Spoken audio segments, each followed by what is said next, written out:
Hello, everyone, and welcome to Tabor Talk. So, one of the most disgusting and vile cabinet members is COSPLAY Kristi Noem, head of Homeland Security. So, she's before committee with Senator Chris Murphy from Connecticut, and oh my God, this is the best. I don't know if I think I've ever seen the way he breaks it down and explains and grills this scumbag, vile Kristi Noem with her cosplay, with her hair extensions and her makeup and her.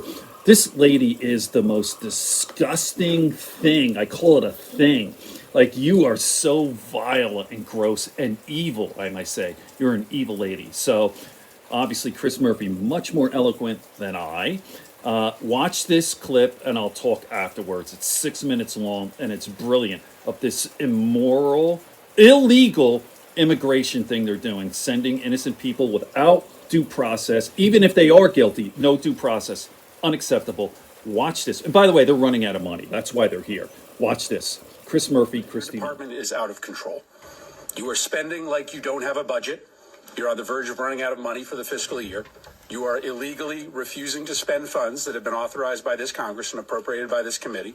You are ignoring the immigration laws of this nation, implementing a brand new immigration system that you have invented that has little relation to the statutes that you are required, that you are commanded to follow, as spelled out in your oath of office. You are routinely violating the rights of immigrants who may not be citizens, but whether you like it or not, they have constitutional and statutory rights when they reside in the United States. Your agency acts as if laws don't matter, as if the election gave you some mandate to violate the Constitution and the laws passed by this Congress. It did not give you that mandate. You act as if your disagreement with the law, or even the public's disagreement with the law, is relevant and gives you the ability to create your own law. It does not give you that ability. Let's start with your spending. You are on track to trigger the Anti-Deficiency Act. That means you are going to spend more money than you have been allocated by Congress. This is a rare occurrence, and it is wildly illegal. Your agency will be broke by July, over 2 months before the end of the fiscal year. You may not think that Congress has provided enough money to ICE, but the Constitution and the federal law does not allow you to spend more money than you have been given or to invent money.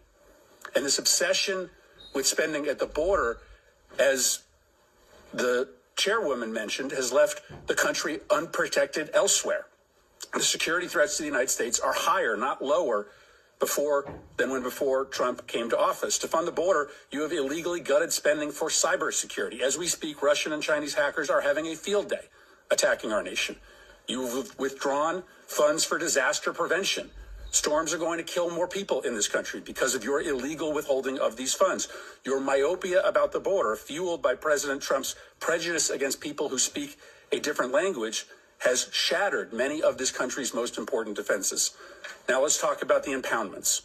When Congress appropriates funds for a specific purpose, the administration has no discretion as to whether to spend or not spend that money unless you go through a very specific process with this committee. Let me give you two of many instances of this illegal impoundment. The first is the Shelter and Services Program. Senator Britt may want to zero that account out, but that account is funded, and it was funded in a bipartisan way. You don't like the program. Your policy is to treat migrants badly. I think that's abhorrent, but it doesn't matter that you don't like the program. You cannot cancel spending in this program, and you cannot use the funds as you have to fund other things like ICE. You have also canceled citizenship and integration grants, which help lawful permanent residents become citizens, helping them take the citizenship test. I know your goal is to try to make life as hard as possible for immigrants, but that goal is not broadly shared by the American public. That's why Congress, in a bipartisan way, for decades, has funded this program to help immigrants in this country become citizens. Now let's talk about why encounters at the southern border are down so much. This is clearly going to be your primary talking point today. You will tell us that it represents a success. But the primary reason why encounters are down is because you are brazenly violating the law every hour of every day. You are refusing to allow people showing up at the southern border to apply for asylum. I acknowledge that you don't believe that people should be able to apply for asylum, but you don't get to choose that.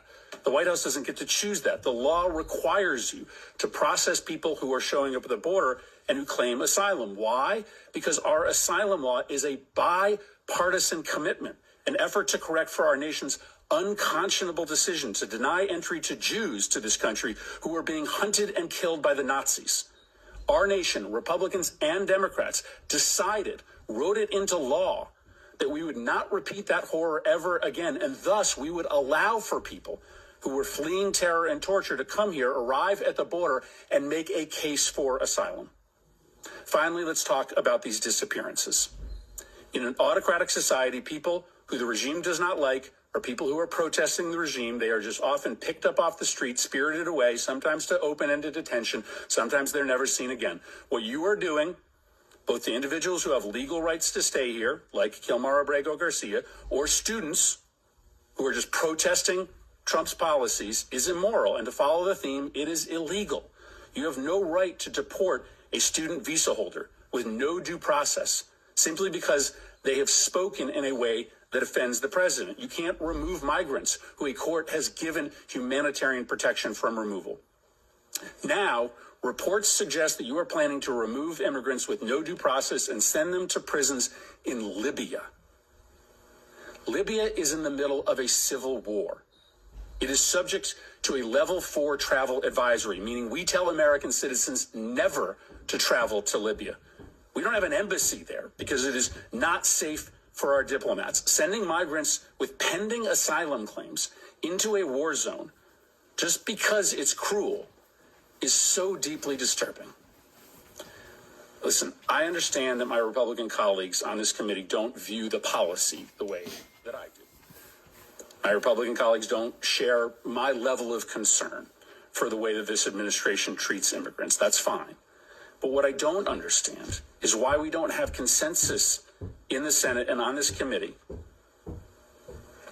on the decision by this administration to impound the spending that we have decided together to allocate in defense of this nation. We as an appropriations committee, we work interminable hours to write and pass a budget. This budget is really hard to write and pass. And so we make ourselves irrelevant when we allow the administration to ignore what we have decided. And then when we look the other way, when the administration rounds up immigrants who are here illegally and have committed no offenses worthy of detainment, we also do potential irreversible damage to the Constitution. These should not be partisan concerns, destroying the power of Congress, eroding individuals' constitutional rights. This should matter to both parties.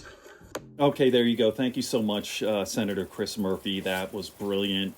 All the things, just so eloquent, beautifully stated. We need more people like that. Democrats have been clamoring for leadership, fighting it back against this MAGA regime. We need more Chris Murphys. Okay, make sure you like and subscribe. It helps with the algorithm, and spread it around. Peace, everyone.